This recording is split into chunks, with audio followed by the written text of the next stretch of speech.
When you think of Brazil, you may imagine rich music and non-stop celebration during Carnival festivals. Brazil is this and so much more. Taking up almost half the continent of South America, Brazil is the largest Latin American country. Out of 12 countries, there are only 2 in South America that do not share a border with Brazil. Brazil's diverse terrain of lowlands surrounding the extensive river system and the plateaus and highlands provide numerous opportunities for natural resources. Brazil is rich in iron ore, manganese, and nickel. It has reserves of potassium, uranium, lead, and gold. Many gems are mined in Brazil, such as diamonds, topaz, and emeralds. Due to the abundance of natural resources and ideal growing conditions, Brazil has become the 3rd largest agricultural contributor to the global economy. Brazil is a top exporter of sugar, coffee, orange juice, soybeans, and tobacco. All of these elements combine to make Brazil an ideal place for businesses. Many notable United States companies have offices, research centers, or plants in Brazil. These companies have one thing in common. They realize the advantages to expanding globally. In doing so, they understand the impact of cultural differences and the need to be sensitive to these issues. No one seems to understand that better than Nissan President and CEO, Brazilian-born Carlos Ghosn. Ghosn has worked and traveled all over the world. In 2011, he formed a strategic partnership between the French-based Renault and the Japanese-based Nissan to build an assembly plant in his home country of Brazil. Ghosn believes that the ability to exchange best practices without any one culture being considered as the reference is a critical factor for performance. He sees Brazil as a country with a lot of potential for growth. The Brazilian workforce is made up of 42% service, 31% agriculture, and 27% industry.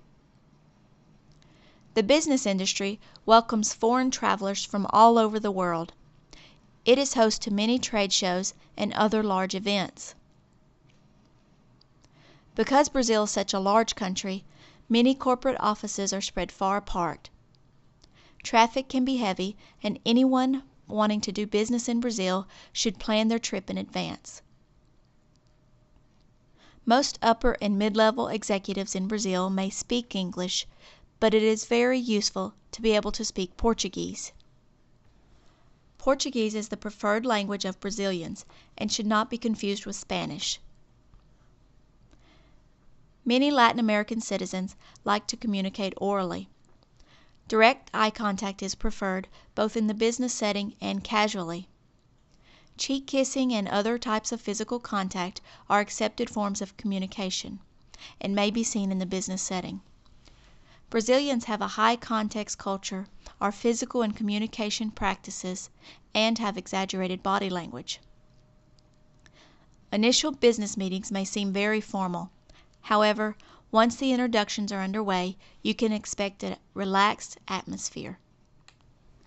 Brazilian businesspersons negotiate with people, not companies, and therefore put much more value in relationship development than in time. Do not be surprised by extended meetings that do not adhere to strict agendas. Have a patient and easygoing attitude, and you will fit right in. Brazilians like to know and trust who they are doing business with. They will initiate small talk in order to develop a relationship prior to doing business. Many businesses in Brazil are usually family started and run. Men still dominate the business culture, and women must prove themselves in order to be accepted. Women hold few positions of power in Brazil. However, times are changing, and in 2011, Brazil elected the first female president, Dilma Rousseff.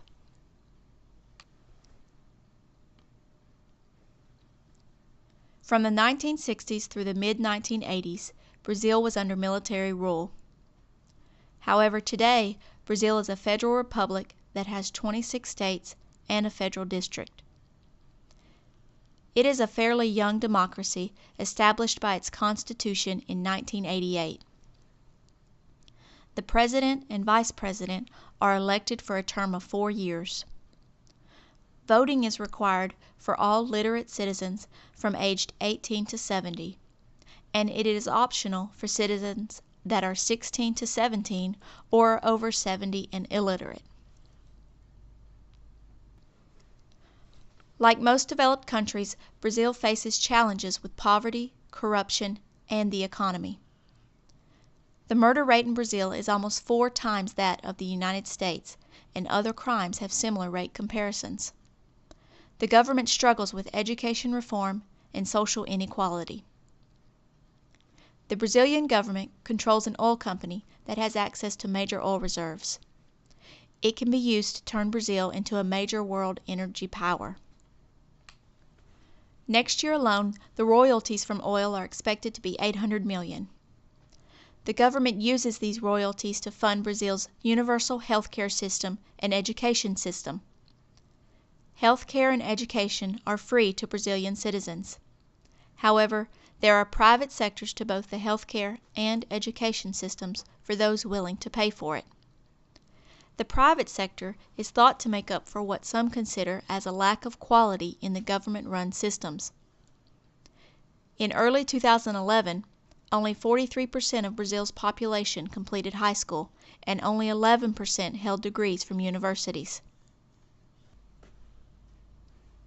Brazil was originally inhabited by Indians of the Americas prior to its discovery by the Portuguese in the 16th century. For more than 300 years, Brazil was the largest importer of slaves in the New World. The trip from Africa was shorter than it was to North America. As a result, 38% of slaves brought to the New World came to Brazil. This is almost 10 times the number of slaves taken to the United States. In the late 1800s, Brazil became the last country in the Americas to abolish slavery. At that time, the population of blacks greatly outnumbered the white Europeans that had settled in Brazil. The Brazilian government began to recruit white immigrants.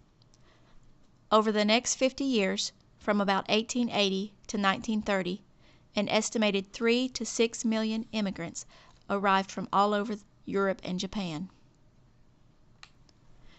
This very diverse history of immigration to the country has made the Brazilian population have somewhat of a lack of clear color distinction. It can be hard to discern ethnicity by skin color in Brazil.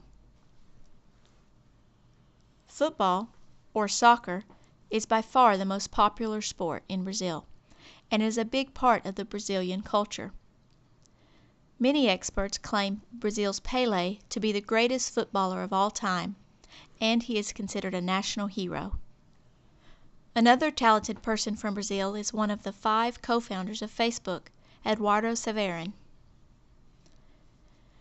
There are also many models in Brazil, several of which are Victoria's Secret angels, including the highest paid model in the world, Gisele Bündchen.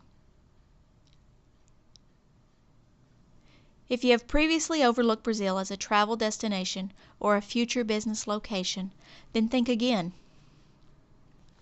Brazil is home to white sandy beaches, historical colonial towns, the Amazon rainforest, and a very diverse cultural history. Carnival, Brazil's most popular holiday and busiest tourist season, marks the beginning of the season of Lent, and is widely celebrated in Brazil, possibly due to the strong Roman Catholic heritage that is present there. It has become a world-famous mass celebration of food, dancing, and music, all of which play a key role in the Brazilian culture. With its large population of almost 200 million people and its extensive natural resources, Brazil is a country that has farmed and mined its way into the global economy.